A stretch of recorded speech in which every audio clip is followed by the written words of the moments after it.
Good evening and welcome to tonight's Mayoral Forum. I'm Jennifer Arden, the new Executive Director for the Sierra Vista Herald Chamber of Commerce. I will be your timekeeper tonight, along with Mr. Wallace Riggs, who is the Chamber Board member and co-owner of Buena Performing Gifts and Awards. Just a quick reminder that we do have the City Council Forum on October 2nd here at the same location at 5:30. Our moderator tonight is Jennifer Sorensen, a publisher from Herald Media Review, who will have control of this forum tonight. Since the Chamber's inception in 1959, it's been actively involved in legislative matters that affect our businesses and our community. We strongly encourage our members to be well informed and to vote in local, state, and federal elections. Our members, we would like them to be well informed, and I just told you that. You tell I practice, didn't you? The Sierra Vista Chamber may endorse issues or candidates that promote a prosperous business climate and enhance the quality of life in our community. I want to share with everyone that the 12 questions this evening were gathered and submitted from an open call through the Herald Review and a selection committee. Those questions were grouped into topics, and some were combined to create the questions that you'll hear tonight. The candidates have not seen or heard these questions ahead of time. Our two mayoral candidates this evening are the current mayor of Sierra Vista, Rick Mueller, and mayoral candidate Councilman Craig Mount. Okay, we're going to take a quick review of the rules, so everyone please listen carefully. The moderator will have control of the session tonight. All questions will be posed by the moderator. Please be sure to take the time now to silence your phones or put them on vibrate. No photos or photography are allowed during the debate by the attendees. The Herald Review is recording the event tonight and will post it on their website later. Please hold all applause until the forum has ended. A coin toss took place earlier to see which candidate would go first, and mayoral candidate Councilman Craig Mount will start with the first question. Each candidate will provide a 2-minute opening statement. Our moderator will take 1 minute to ask the question, and there are again 12 questions. Each candidate will have 2 minutes to reply. Each candidate will provide a 2-minute closing statement. Our timekeepers will signal with a yellow card when 30 seconds remain, and when time is up, a red card and a famous little bell will ring. Good job. Now that we've covered all of that, let's begin. Let's start with opening statements with Councilman Craig Mount. You have 2 minutes. Thank you. My name is Craig Mount. My wife and I, we moved here around 13 years ago. The military, like many of you, brought us here. We had only, I think, dated for about a year. We got married. We hadn't lived together. And a week later, we were out here to start our lives. And in those 13 years, we started 2 companies. We were fortunate enough to finish out our service here, bought a house, and really kind of find ourselves. It took a little bit of time. I remember driving down through Washington City and watching my wife cry. It's like, where are you bringing us? And once we got here, I fell in love with the place. You know, we're going to talk more about the details of the things that we want to do. Tonight's my dad's birthday, so I want to say happy birthday to him. He taught me how to be competitive. My mom taught me how to care. The military taught me how to fight, how to stand up for values. This job has taught me how to serve. The people who I've served with and my mentors have both taught me how to follow and how to lead. And I promise you, after 10 years of decline, the city is calling for a change. And it's the people in this room that are going to allow that to happen. And I am right here, right now, both ready to follow and to lead and to serve you as your mayor. I appreciate everybody showing up, and I think over the next 12 questions, you're going to learn a lot about us. I think you'll see a deep contrast between what we've done in the past and where we want to go in the future and the issues that we have to solve today. Thank you.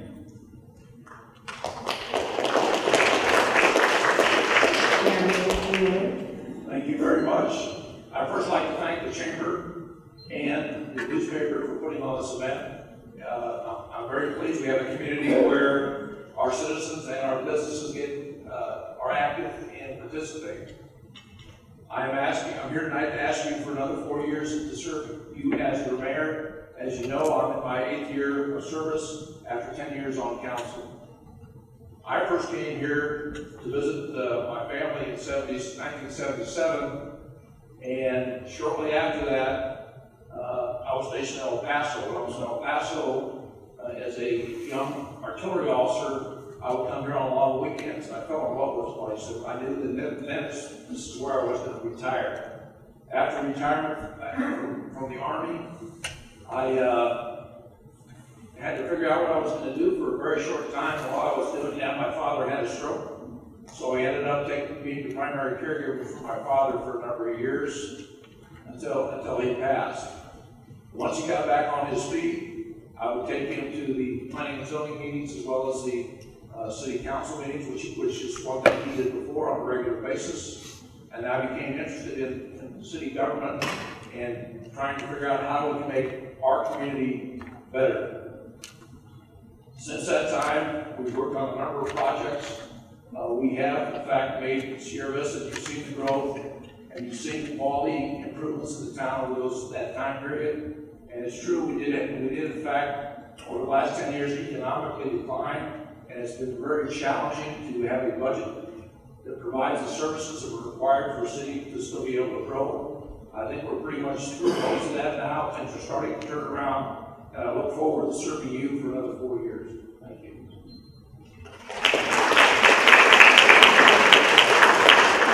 So now for the first question of the evening will be answered first by Councilman Craig Mount. How do you see the relationship between the mayor, city manager, and other department heads pertaining to your ability to influence decisions and effect change?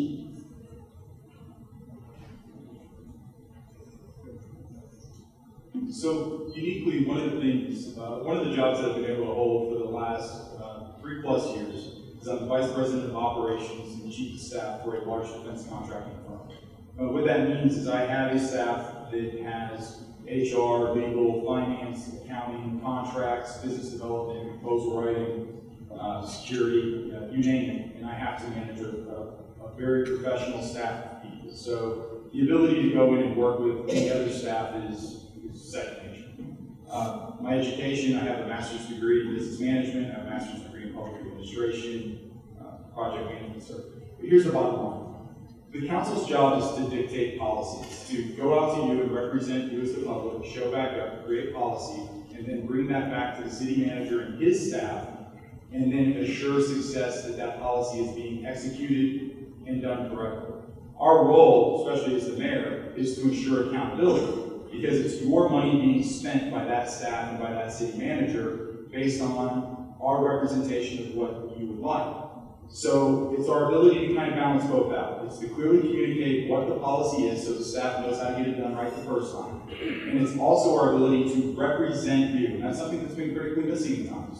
And to make sure that your tax dollars are properly used and not wasted, so that all the services that all of you are asking for, and I hear it every day, everybody needs something done. When we have the ability to hold people accountable and be responsible for their money, great things happen. When we lose accountability of that, that's when things become challenging. Thank you.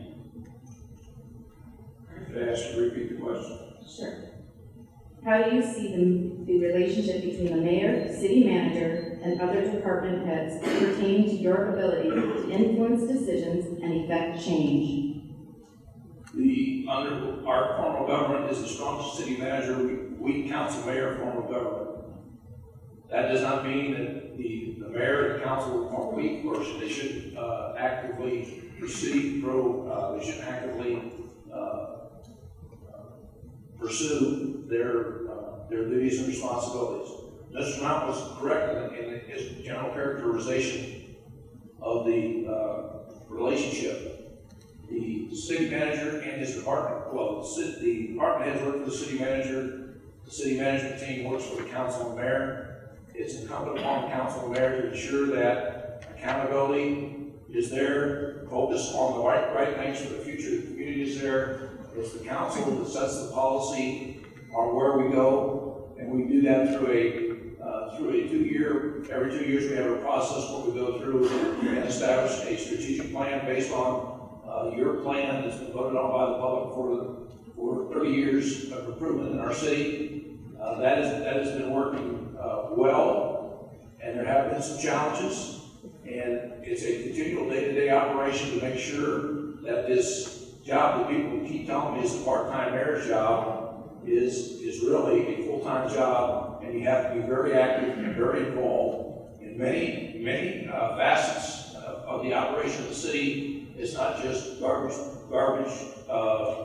police, fire, and sewage. There are also relations with the national legislature, Congress, and the Senate, as well as with the state legislature and the appropriate agencies with the state. So it's a bigger job than just the management of the city, and I think we have a very professional staff that continues to provide quality services to the community. Thank you. So the next question will actually start with Mayor Mueller. What is your vision for the future of the transit system in Sierra Vista? The transit system has been a challenge over the last number of years. The way it looks like, we have approximately 300 specific riders that use the transit system. We need to become more efficient. We cannot afford to continue to operate the transit system by providing an additional $400,000 a year.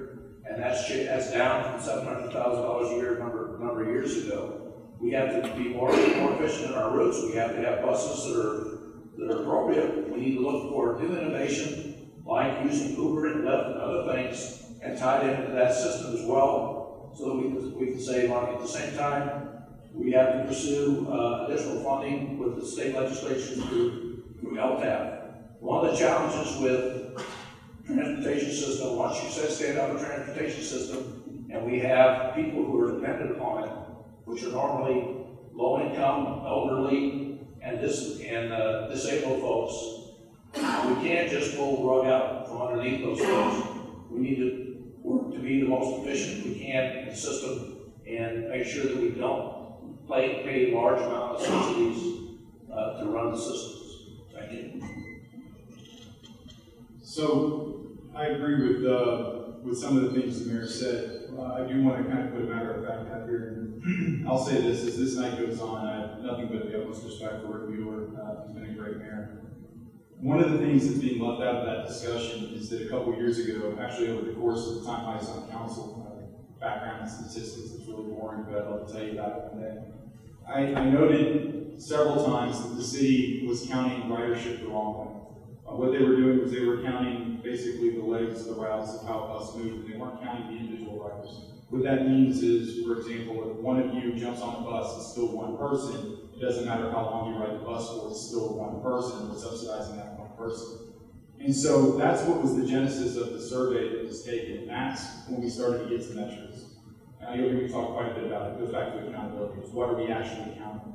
So I agree that we should not, by any means, and I won't as mayor, we will not jeopardize the transit system to the point where the people who need it won't be able to use it. I do agree that technology and social media and some of the apps, such as Uber and Lyft, are the way of the future. And if that is the case, and I agree with the mayor, then we need to start thinking about people who are representing you, who understand that technology and understand those companies and their business models and how they do work.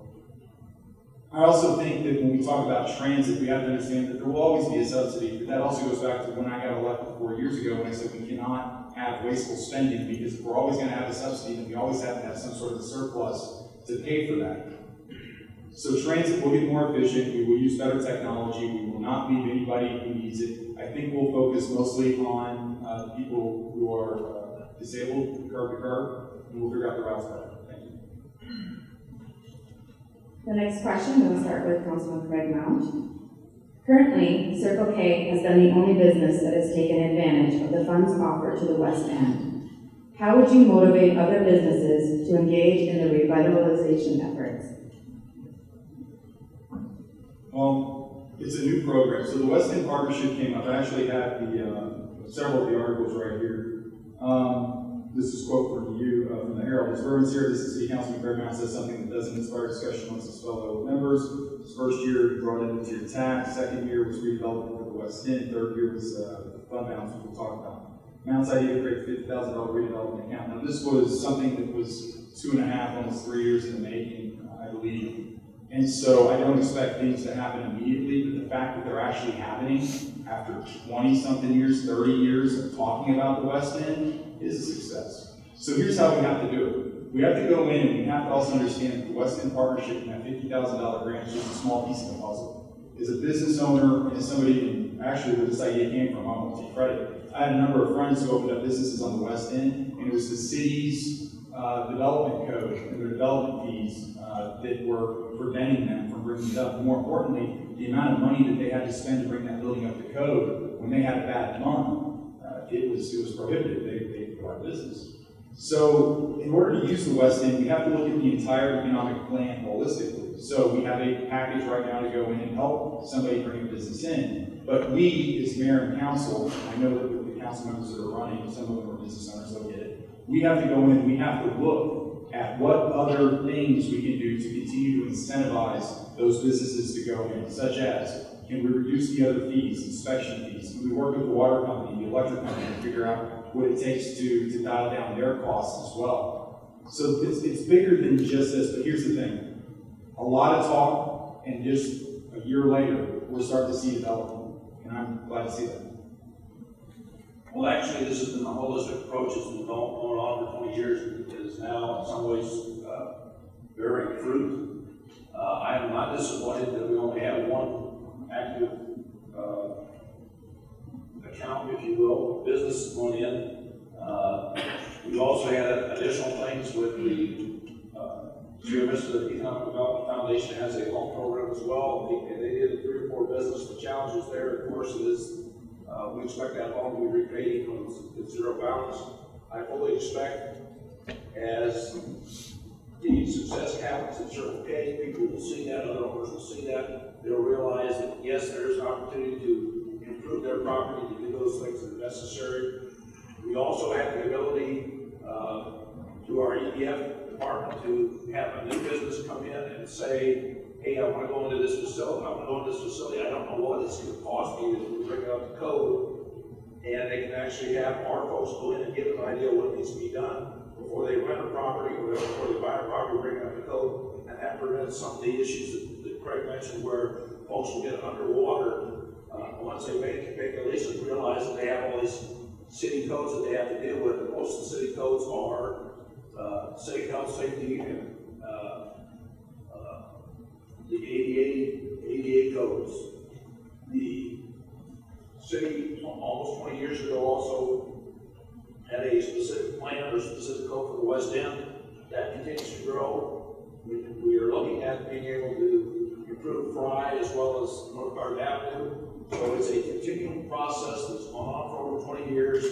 Because of our financial situation and cost, we have to nibble at it, and eventually we'll get to a point where there will be more businesses developed in the West End. The next question will be answered by Mayor Mueller first. How does the city work with the League of Cities or Towns, and how would you describe the influence of small cities and towns with the legislature in comparison to major metropolitan areas? Just so everybody knows, you need to know, I actually think it's important enough where I sit on as a director on the league board. The league is basically there to look out for cities, and I'll give you a great example of what's happened. One of the issues a number of years ago was the governor needed to pay raise for probably well-deserving highway patrol. So they pulled $90 million out of the Highway User Revenue Fund. That was $90 million that was being shared by the cities and counties. Obviously, that didn't make us real happy, and over a period of years, we had to advocate to get that changed. A couple of years ago, we got $30 million back.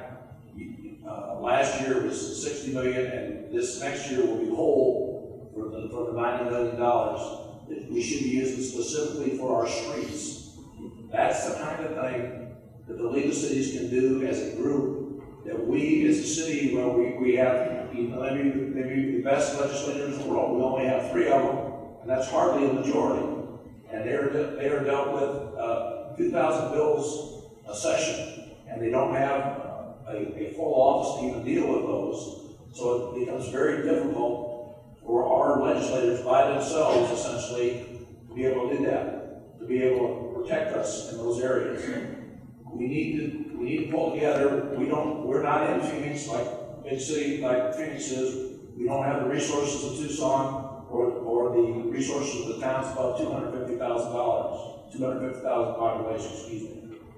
We continue to work as a team on those type of issues to make sure that there's still quality of life in the rural areas as well as across the state. And transportation is just one example.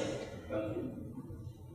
So it goes without saying that the League of Cities is what they are. You know, they're essentially an organizing and a lobbying group that we all, all these small cities like us, we join up, and it becomes kind of like a scale of economics. You know, it's to combine our might and go after and try to lobby these legislatures to do things in our best interest.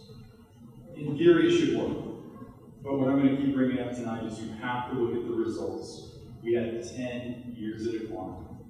The people who represent us are there. That's their job as well. The thing that I always question about the League of Cities, and I've never gotten an answer in 4 years, Harold wrote an article about it as well.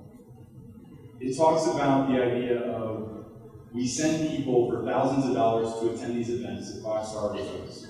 And they come back and they don't report anything, they don't bring the ideas in, just nothing happens with it. And I understand the idea that we want to go talk to the people, we want to be a unified front, we are a small state, we don't have the resources of Phoenix, but there's got to be a better way. And we have to hold people accountable. And if our city isn't benefiting from these things, and I'm not saying we should not go, I think we should go, but we have to be accountable with what the results are. So we can't go up to Phoenix to a 5-star resort that's sponsored by a bunch of lobbyists, a bunch of giant corporations, and then come back and not report anything to you, and then have 10 years of decline, and then say it's budget challenges because the state still hasn't given us our state share of revenue, or the teachers are going to walk out because the HERF funds are being misused. So it's clear, it should work in theory, and in theory it could work if we have the right people maybe going up with the right purposes, but we owe you an answer, and we have to show you the results in order for it to be a reality. The next question will get started by Councilman Craig Mount. What do you currently do to support and advocate for locally owned businesses, and how do you plan to support them long term? I own a locally owned business, so there's one piece that's there. I'll say this is something that I worked on. This is the endorsement from the Chamber of Commerce, and actually the paper wrote a similar endorsement. When I first got elected, I came in with a very specific set of goals. I was very clear about those goals, and I was elected to accomplish those goals. One was to eliminate wasteful spending, the other one was economic development. Go back and watch this forum 4 years ago, and you're going to hear a lot of the same complaints from me about what we have or haven't done. I brought a plan that was endorsed by the Chamber of Commerce. It says here, this Chamber of Commerce represents 570 businesses and would like to support the consideration to explore an alternate tax structure. We'll go into those details. That plan was set up to specifically help promote the business of our local businesses. So I've already proven that I can go out and work with the Chamber, the EDF, the Hispanic Chamber, CHA, all of those, because I've already gotten all their endorsements just from that one first year. This council that killed it, not y'all. Y'all, we were going to make it work. So the other thing we can do on a more practical level is we can continue to work out the economic development piece that we're doing within the city. We have to show results. We have to be accountable. But I think that we can do better with social media. I think there's a nexus piece that's there. I know we don't have a lot of time, it's a big question. One of the pieces of paper that I dropped off to the Chamber of Commerce before there was a change in leadership. There's a program in El Paso, it's the only one in the country that does it. They have the SBA embedded with the Chamber of Commerce. The SBA helps grow locally owned minority businesses, women businesses, service disabled veteran businesses, etc. I've already provided that paperwork over to the Chamber. I'll be more than happy to sit down with the new leadership and go through it. But we can absolutely promote it. We just need to look at it from a different perspective. It's not a lot of time for a big question. Next, you repeat the question. Sure. What do you currently do to support and advocate for locally owned businesses, and how do you plan to support them long term? What we've done in the past is a number of the programs that I just mentioned. We do have an ombudsman as part of our economic development group, our economic development department. And the purpose of the ombudsman is when somebody wants to start a new business, he reaches out to make sure that they know all the assets that are available with the Small Business Administration, the Cochise College, business office, as well as the chamber and other folks, to make sure that they know what's available, what support is available, so they can have an accurate business plan. I already mentioned that we will also do a pre-inspection before they rent a property. The city has also reduced the fees for a business license and the renewal fees as well, so we're trying to do that at the same time. We work cooperatively with all the business, all the members of the chamber on promoting business.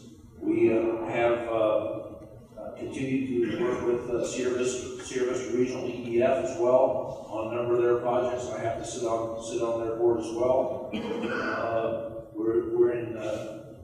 We work and encourage the hospital to make sure that we have an environment that is good to attract businesses. One of the things that we really need to work on better in the future is to make sure that the folks who are looking to relocate understand that we have a great place here that has a great hospital, that we have good education with college, and university, and the high school, and we are a modern community. We're not just some rural town in Arizona that's getting ready to drive and roll away. We've actually got assets here, and we need to work cooperatively to make sure that that is presented to the business interests who may want to relocate here. Thank you. Okay, Mayor Mueller, you get to answer the next question first. How would you better position Sierra Vista to communicate that it is a safe place to live and visit? Well, one of the things I think we've just been able to do is we've been able to get the sheriff to tell people that while we're challenged down here, we're still one of the safest communities in the state, and that deals with both the border issue as well as security within Sierra Vista. We have a great police force that's been CALEA certified, continues to improve. They are very, very active, very well equipped, very professional. We're very pleased that they're going to join with the sheriff and Cochise College to do the new academy down in Douglas. We need to continue to talk to folks in the governor's office as well to make sure that they're aware that this is a safe and a great community, and quite frankly, probably the safest near border community that's here in the United States, and that's something we share with our friends in Mexico as well. You know, we are a safe community, and a lot of it is, to the credit of the police force that we have and our cooperation with the sheriffs and other outside agencies. I think in order for us to continue to say that, and I don't like to say things unless they're true. So if we are a safe community, that means we have to sustain a safe community. That means we have to prioritize the funding for the police force when they need it. We have to be able to adapt and evolve with new technologies such as body cameras. We have to be able to project and influence laws that are going to come up that may get in the way of investigations. One of the other things that I think we have to really kind of focus on, it goes back kind of to the regional communication center that we just stood up, we call it joint partnerships, where you have joint interagency, intergovernmental, and national partnerships that go on. So if we think that the perspective is because we're a border town that we are not safe, which I don't think is true, then we have to be able to, one, collect the data so that we can show anybody who does show up. And let's be honest, a lot of times during elections, we have a bunch of political people from outside here who love to show up down to our border and go walk around and get photo ops for DC. We need to be able to stand up there and show them the data.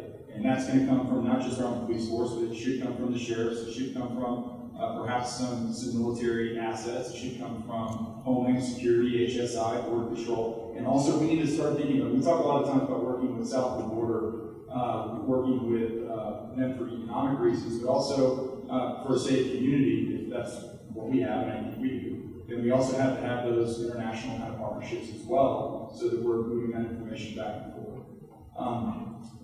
I think the biggest thing though is we have to make sure that we're collecting the right kind of data and telling the right kind of story, and we have to be a little competitive, a little edgy sometimes. If somebody shows up here and they're using it for a photo op to say that they're coming out here to save the border, we need to tell them that our town is safe and we're doing the right things. next question, we'll start with Councilman Craig Mount. We are hearing from our chamber and community members that the city is difficult to work with during building and improvement projects. How are you going to change that? We're going to elect a new mayor. That's what we're going to do. So that's not a perception. That is reality. I've heard it way too much for it to be a perception. It's an absolute reality.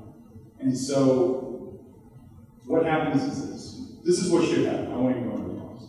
If a person walks into our community and they want to open up a business, we should roll out the red carpet and do everything we can to get them in here and get people going.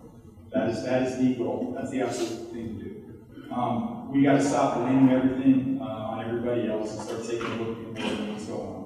I actually am very supportive of our economic development team as it currently stands. I was in there today for about 30 minutes, just kind of following up with them. I like them. But we have hired 3 or 4 wrong people before that. We also have to remember that team, as good as they are, they've never owned a business. One of the things that I've called for, and the council is declining, and it's actually in the plan for prosperity and stuff, but I've called for an economic development commission. We have commissions for everything else, but I want an economic development commission. I want a commission made up of business owners, chamber members, you name it, people who actually have a stake, who are paying payroll taxes, are paying building taxes, brick and mortar. I pay payroll taxes, and we're putting people to work. You set up this commission, before you raise taxes, we have members of council raise taxes without even knowing they're raising taxes. Think about what that does to the consumers and the consumer confidence in the market and businesses. We have to understand how economics work in order to solve economic problems. And one of the economic problems we have is the perspective, which is a reality. We are not business friendly. And we cannot kid ourselves that we are. That's why we're paying $300,000 a year for an economic development team. They need leadership and guidance, and we need economic development commission. And as your mayor, that's the person who prompts that. I can ask you to repeat the question. Of course. We are hearing from our chamber and community members that the city is difficult to work with during building and improvement projects. How are you going to change that? Building and improvement projects, I think most people have a misperception. And the reason I say we have a misperception is because I have a little bit longer perspective. 20 years ago, I would agree that was definitely the case. There have been improvements made. We probably need to still continue to make improvements. And I mentioned a couple of them. One was the fact that our economic development folks will actually sit down and go through their plan with them. They will also sit down and go to the buildings. The other thing we have is this was put in place under Mayor Strain. We have a pre-meeting where people will get and bring in their plans that they have, and they will go through all the issues ahead of time. We're talking major construction or new businesses. So all the issues we start with are on the table before they spend the money to make 7 copies of plans and hire people to do things. So we have improved, and the perception may still be that we have a long way to go. I think we probably can make some improvements. But I will tell you, the experience I had is recently, within the last year, I had a gentleman who had been a developer here in the past, and he was one of the guys that said, "Boy, you guys are screwed up. It's not working. It's too hard. It costs too much money, and it's a problem." And his reaction was, things have changed. You guys are doing some good things, and you need to keep doing it. And that's the attitude that I see in the community development department. And we need to continue to do that, and we need to reach out to the business folks and get that feedback so we can continue to improve. Thank you. So we're on to question number 8, and Mayor Mueller, you get to answer first. What is your suggestion to solve the public safety retirement funding issue and still maintain a high standard of public safety? Well, that's a great question, and it's a great challenge for the city. One of the things that I've been discussing with, again, the League of Cities, who is also interested in this issue, is what do we do next? We've made some improvements with the new committee, with the new committee and the makeup of the new committee. We made some great strides with allowing the Tier 3 folks to go into a 401k type system. But one of the things we haven't done is we haven't proposed something new, like if somebody is not within 10 years of retirement, why should they not be able to option to go to a 401k type system that puts them in control of their own finances and saves the city money in the long term. That also helps those folks that have transferred in from another state that are bound in the system where they may never see retirement.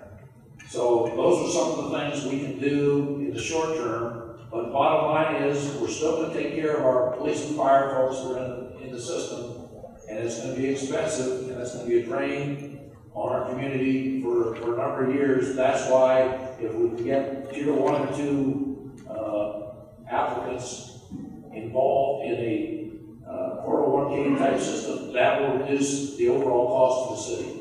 Thank you. You know, the PSPRS problem is a lot like some of the other problems that are just kind of lingering out there. And, you know, it's interesting. We have to work with the state in order to come up with a solution, but remember, your state representatives also get elected, and they get unelected, and they get thrown out of office. We saw that with the primary that came up here recently, so there's going to have to be new connections that are made in order to work with the state. Again, if we're working with the League of Cities, we still have the same problems over and over. And we talked about it 4 years ago during this debate, when the other guy was running against Mayor Mueller. The same question was asked. We're 4 years into it, and we're no closer. In a perfect world, in theory, everybody goes on a 401k plan, that solves the problem. But we don't live in a perfect world. We live in a world of realities where there's so many legal constraints that the city can and cannot do, other than lobby somebody else to act on our behalf. But then again, we have to show the lobbyists just as much as we have to show the public that if we're going to continue to face the same challenges, then we have to start to question the approach. Why are we not solving the problem?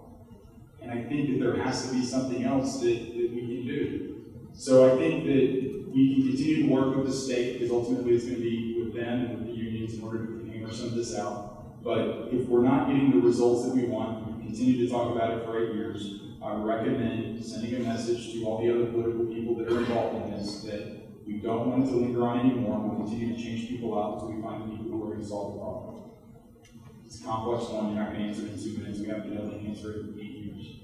In a perfect world, 401k works, nobody's going to sign off on a 401k, so we have to go back, we have to continue to work with the unions, we have to continue to work with the state in order to make it happen. But if you want to see results, hold people accountable.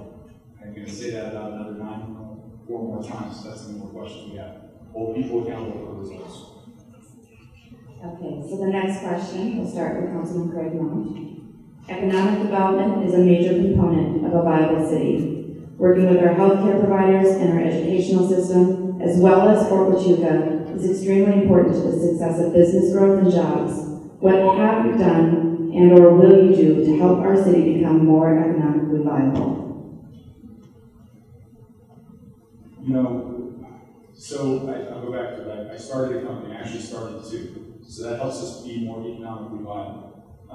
When you start a business and you start to create wealth in the community by being a business owner, it allows you to hire people, it allows you to pay more in taxes, it allows the city to collect more revenue and put more money back in for services. At the end of the day, the city is a service provider. It cannot be all things to solve all problems, but it is a service provider.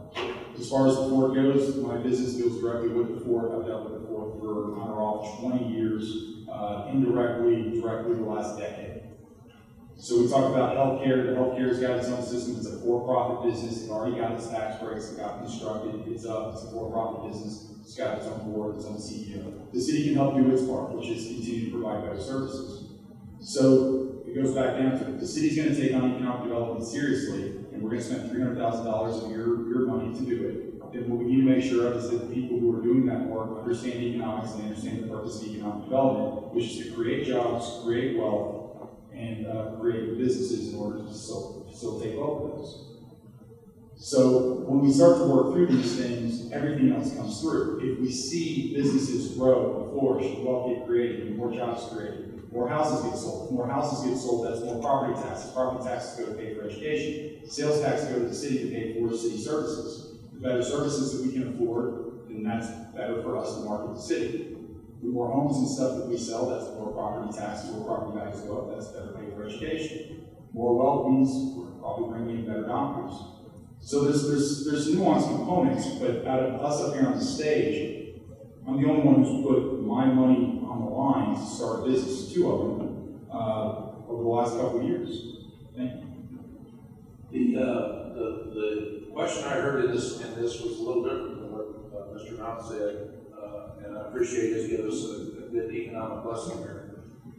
What I heard was workforce, and one of the ways the city can help and schools can help is through workforce development. One of the challenges we have right now is making sure that we have workforce available for trades as well as highly technical things like cyber.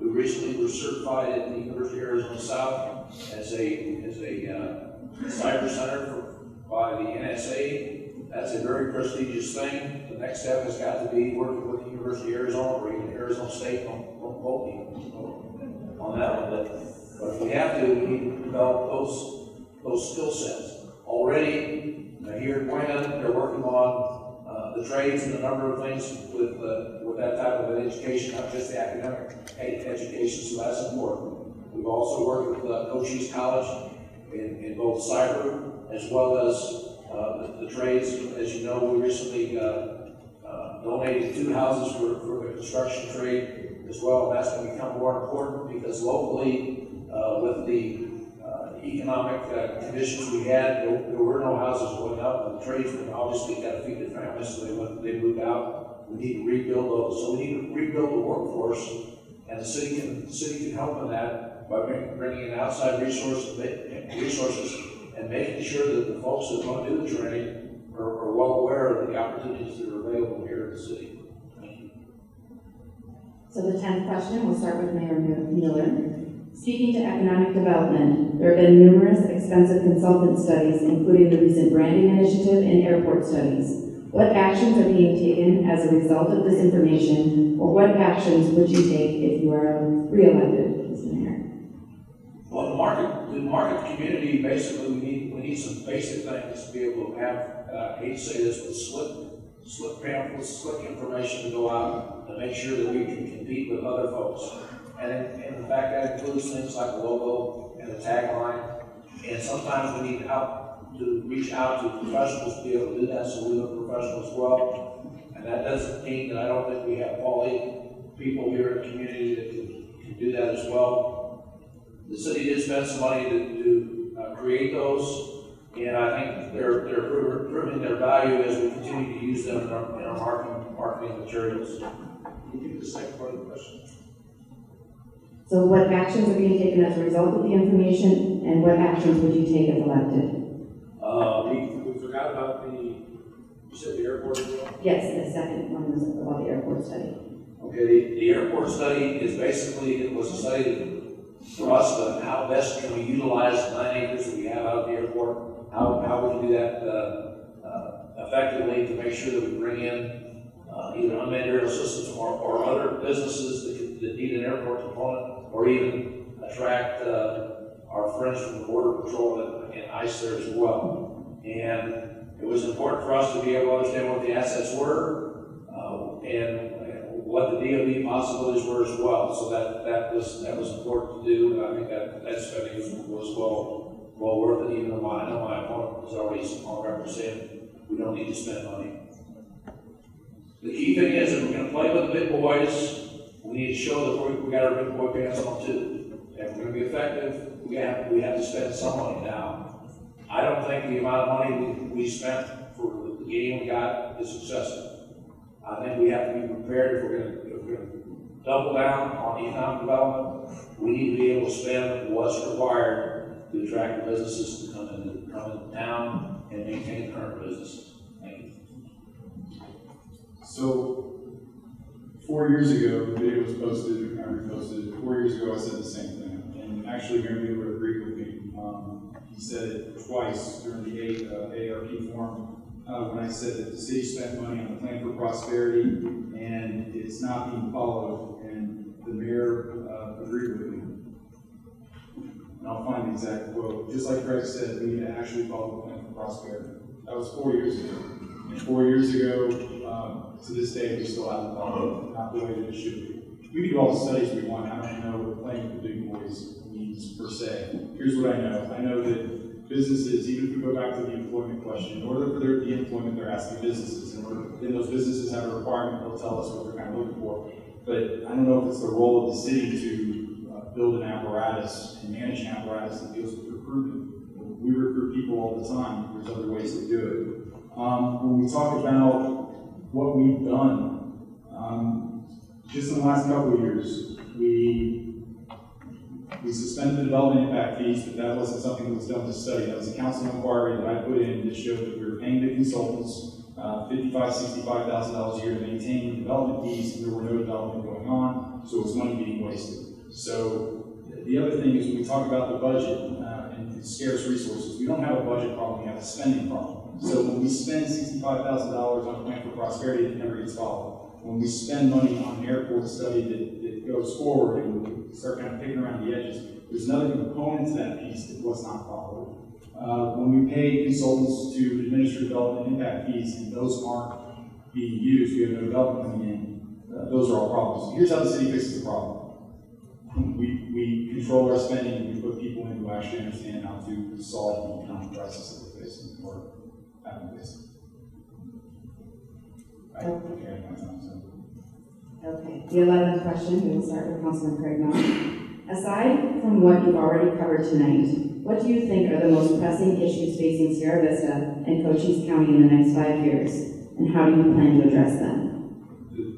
The same pressing issues that we face today are going to be the same pressing issues that we're going to face for the next 5 years. Water is always going to be an issue. Water is going to have to continue to be addressed.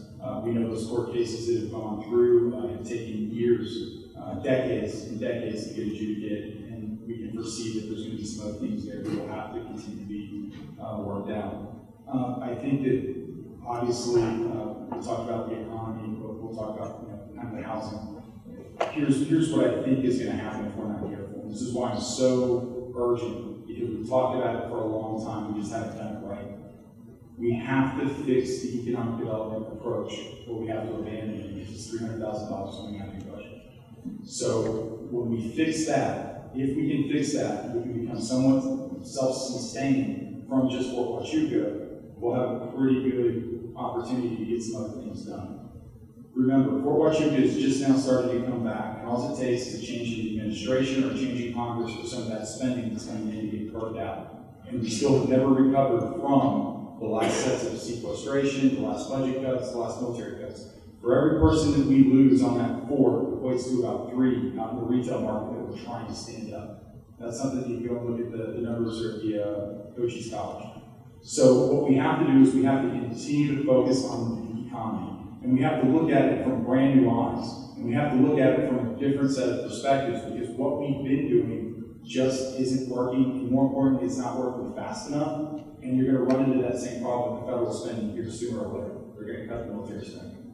BRAC will always kind of be out there, but I don't think BRAC is going to be as much of an issue due to the airspace and due to the electromagnetic atmosphere that's out there as well. So, again, big questions, 2 minutes. But I'll stick around and answer anybody else's questions. One of the biggest challenges in the next 5 years is going to be the water issue. As Sierra Vista has done a great job conserving water, we're one of the leaders in the state as well as the country, being recognized as a water-sensitive community. We've done a lot. As we start to build again, we're going to have to relook what's going on in Tribute. Right now, there's a scalping plant where we would inject water at the scalping plant. Studies have shown we probably could be better for the river, better for the community if we move that water further down. And there's a number of issues with that as well, to include who does the permitting rights away to move the water? Can we move it effectively? Can we get Castle Cook to agree with that? Also, at the sewer plant, do we continue to waste 400 acre feet through transport evaporation from the ponds out there, or do we take that and move it further north to put it in another location where it will have more effect on the river? We also need to continue to look at environmental codes, whether they're dealing with water or whether they're dealing with electricity. We need to continue to work on the west side and improve the west side. It's been a project for 20 or 30 years already. We need to continue to do that to ensure that we can have a great downtown, hit the sign here already. We've got through sequestration. BRAC is a distant memory, but that's something we always have to remain on guard for. Economic development, we can of course always do better and improve our programs that we've initiated. Thank you. The next question. Am I still on? Here we go. Sorry. Hear me, guys? Okay. All right, next question, Mayor Mueller, for you to answer first. What is your opinion on Prop 127 and the impact it would have on the end user? And that's the, just for folks, that's the electrical or solar one? Correct. Okay. One of the things that's disturbing to me about propositions, I support people being able to bring up an issue and address it directly. The problem I have with the 120, I don't like 127, there are a number of hidden costs in that. We could actually end up paying 3 times as much for our electricity here just to go from the coal-fired plant to the solar. And that's a problem. Also, once that's in the Constitution and cemented in the Constitution, it takes another constitutional amendment to change it. So that's also a problem. The idea that it's going to be expensive comes from the fact that SSVEC, which most of us here I'm assuming are owners, have invested and actually have debt that's being paid off through our usage that would have a great impact on the change and it costs more money. So as the city looks to do solar itself on street lights and other things, and we're doing a survey on the industrial base within the city government itself, and trying to figure out how we do that cheaply and effectively. We have a group from California that long-term solar is great, but right now it's going to be too darn expensive, and that's going to have a big impact on homes, businesses, and the health of our community. So I'm not a fan of 127. No, I'll concur. There's a couple components to this. The city a couple years ago entered into an agreement with Hoover Dam in order to move surplus power from the Hoover Dam down to the city. And one of the things that the city, and other cities entered into this, but what they didn't realize is that the infrastructure in which that power has to ride through is owned by another entity. In our case, it's SSVEC. So they already had the investment that's their stuff, and they own it. We own it, I guess technically is the better term. So there's this huge debate that's kind of going on, and this is maybe something that's a little bit different, but there's this huge debate about 127 currently going on like Facebook. And so I was in there just kind of pecking around at it and kind of saying my little piece in there. And my biggest concern with these types of ballot measures, and this is something that I think goes back down to the problems we have with modern politics and leadership and the availability of information, is we have to be able to kind of work with people and get them to understand this. A lot of it's emotional. They say, there's solar, why aren't you just going to allow the solar, and solar's good? And it's like, well, here's the problem. What you're doing is you're kind of circumventing the entire process of our entire American government, which is a representative-based government. It's not everybody gets a vote for the masses for a single policy issue that could come up. And us as elected leaders, we have to figure out how to work through that. We have to be able to know how to communicate with the public. These types of ballot measures are being pushed by somebody who is going to benefit from it. And we have to be able to show them where all the data is at. This is the new world that we live in, and this is what the council is going to have to learn how to deal with. So 127, I don't necessarily agree with it at all. I think it's got some things that are going on behind the scenes with who's pushing it, but the underlying thing that we can do is explain to the public how the infrastructure was invested in and who bought it, and more importantly, we have to go out to quote-unquote a new battlefield, as it were, for discussion and be proficient in social media and how to use it to communicate with people before they vote. So we do have time for a 13th question. Okay, so one more. We're going to start with Councilman Craig Mueller. Would you support the idea of Sierra Vista being a hands-free device community while driving? Yes, I would. I do think so. And this is something that's kind of been going around. And the general premise of this would be that there would be a penalty or a stiffer penalty if you were driving and you're sitting there, like say you're driving with one hand and you're texting with the other and something unfortunate would come up. And a lot of that is already kind of codified in laws, distracted driving, where if you've got something going on, there could be some penalties. Obviously, there's a lot of details with any sort of policy, especially something like this, but it should be something that is approached and addressed with the community. And mostly because there are other alternatives now to just texting. Modern vehicles, modern cars all have Wi-Fi, Bluetooth kind of built into them, screens that you can see everything. You don't have to be loading a device or doing those types of things. So I think that it's worth consideration. It's something that I think is going to be the way of the future, and if we're not careful, we could find ourselves facing very many challenges that we saw back in the 80s when I was growing up, and people started to realize that drinking and driving was kind of a bad thing, or not, wearing your seatbelt, and bad things happen. We live in a society that is constantly connected, always going to be that way, it's never going to go back, and we have to figure out how to address the concerns of that so that we can promote a safe community. And we have to do it in a way that's tactful and people understand and they know that we're not just going in there to just mess with it or give them no reason to give a ticket. The data should bear it out, and I think that we have to have some good ways to kind of prove the metrics so that we can go back and say it's a good idea to go ahead and move forward. But I think council should make that decision. I would agree that it's worthwhile to act and prevent distracted driving. One of the things I do have an issue with is the enforcement side, and I think it bears further discussion in my mind. I haven't completely made my mind up yet. Is should it be each city in Arizona, each county in Arizona makes their own little bit of law, or do we need to get together and push for statewide issue to put in a state law? And the reason I'm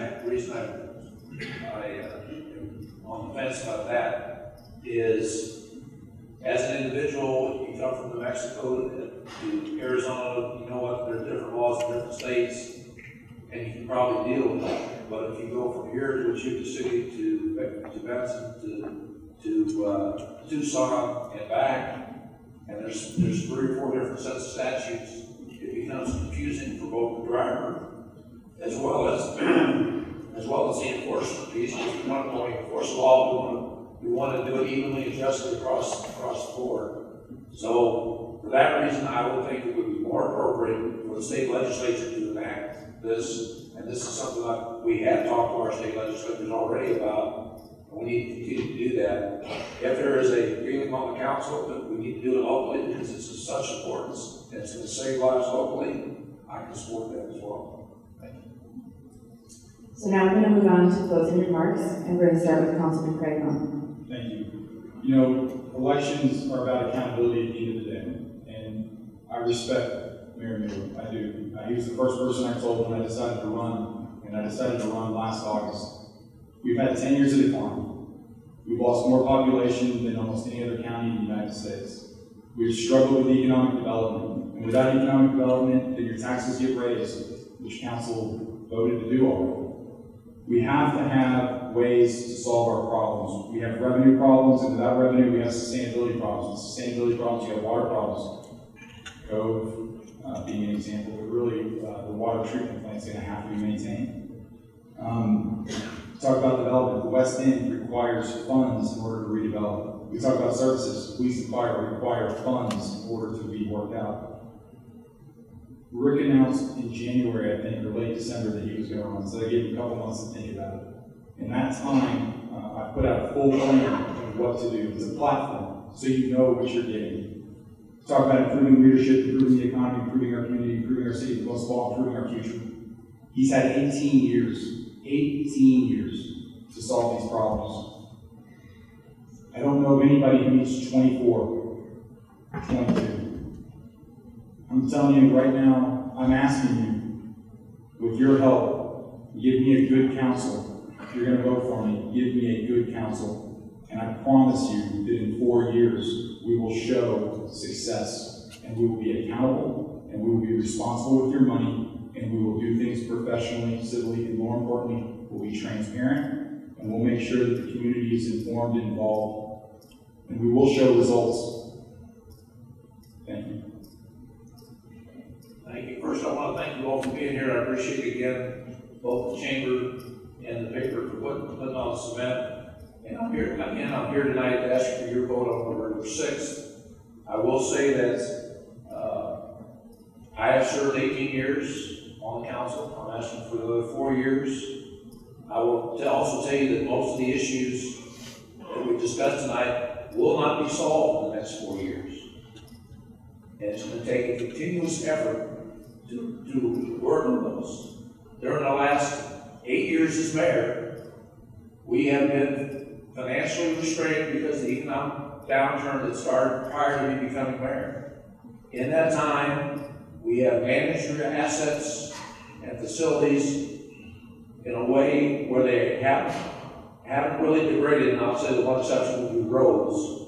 But we do have a professional staff that we continue to operate with that does a great job for you on a regular basis. It does take time to work some of these issues, and it's going to continue to take time to work some of these issues. But we need to hear from you if the priorities aren't right, if we're going some way, a different way than what you expect from your city council. We need to hear that from you so we can make adjustments. We've been fiscally responsible. We've reduced our indebtedness from over 44,000 to 15,000 during the same time period, and we've raised the quality pay for all your quality city employees at the same time. So we've been fiscally responsible. We've met most of the needs. We haven't got all at once. I'll be the first one to tell you that. But that's based on the situation we found ourselves in. We are working our way out. Economic development will help in the future. And I look forward to serving you as mayor for another 4 years. Thank you. Thank you, Mayor Mueller and Councilman Mount, for participating in tonight's forum.